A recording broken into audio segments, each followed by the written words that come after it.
Kupajnara. Za početak je još jedna regionalna akcija.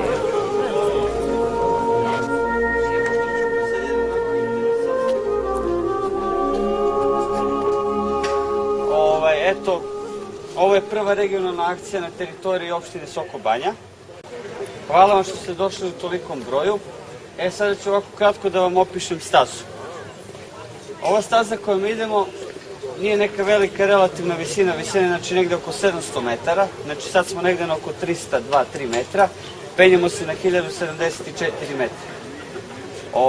Dužina staze je, ja kažem, oko 24 kilometara. Staza je kružnog tipa, znači mi ćemo sada da krenemo da se penjemo severnom stranom planine Devica, izlazimo gore na taj plato, plato je negde na oko 1000 metara. Onda ćemo imati jedan blagi spust, pa ćemo imati opet jedan uspon do vrha Oštra Čuka, znači 1074 metra. Nakon toga tamo ćemo da imamo kraću pauzu, sve kraću, dužu pauzu, pardon. Samo nisam vam pomenuo da ćemo pre toga da imamo jednu pauzu, to je odavde jedno 45 minuta do 50 minuta. Taj deo se zove Golemi kamen. Imat ćete lep pogled na Soko Banju, na Sokobanjsku kotlinu. Eto, imamo sreće da je lepa vidljivost. Imat ćete lep pogled na Bukovik, na Rtanj, na Krstatac, Slemen, vidjet će se i planina Tupidica. Kad se budemo popeli na Oštu Čuku, tamo ćete imati lep pogled, vidjet će se Suva planina, Stara planina, vidjet će se Kukavica, vidjet će se Jastrebac i tako dalje. Nećemo imati pregled na ovu našu stranu, zato što je tu jedan kulin vrh preko koga ćemo da pređemo i on će da markira Sokobanjsku kotlinu. Odatle ćete imati lep pogled na Bovansko jezero. Nakon tog dužeg zadržavanja spustit ćemo se na Prevoj Vlasina, on je na 1000 metara.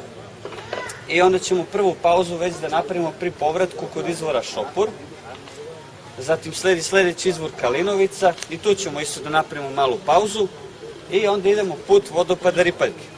Nažalost, vodopad Ripaljka je presušio, ali eto i tamo ćemo da imamo jednu malu pauzu i na kraju dolazimo u Grudinske vodenice gde ćemo da dodelimo zahvalnice društvima i eto tu posle toga tamo ćemo da zatvorimo akciju. Ovako, sad ću vam kažem, staza nije toliko teška. Najteži je sad ovaj prvi deo, znači kad se budemo peli u severni greben. Posle toga kad se izađe na tu visoravan, onda već ide lagano, nije toliko strašno. Kada se budemo vraćali, silazak nije strm, znači nema nikakvih opasnosti. Put uglavnom ide kroz šumu, jedino oko Oštre Čuke nema šume, znači tu je golet i tako dalje. I eto, to je ukratko o akciji. Hvala vam još jednom što ste došli i eto sad ćemo polako da idemo. Ovako, na kraju staze će da budu, ko će na kraju staze da ide? Krstići, gde ste? Evo ih. Dođite da vas vide. Svi krstići. Oni će da budu na kraju staze. Ja ću da budem na početku staze. Biće ljudi koji će da se kulišu. Sad, da li postoji neko ko ne može da izdrži tu stazu i taj uspon? Možemo da uradimo neku rezervnu varijantu. Luka, Kaša, dođite vam.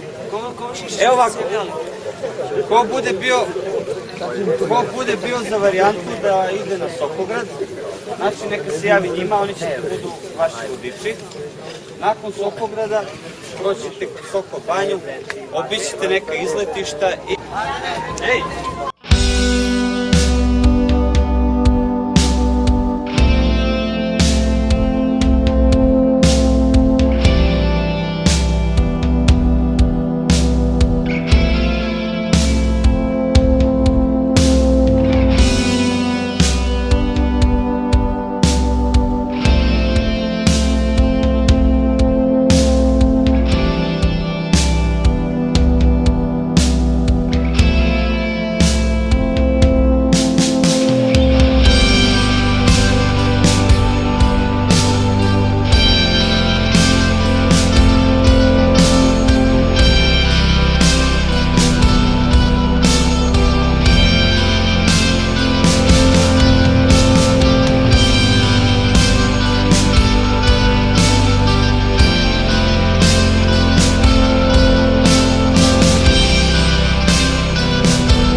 Ptica i vokal Ana Petrović.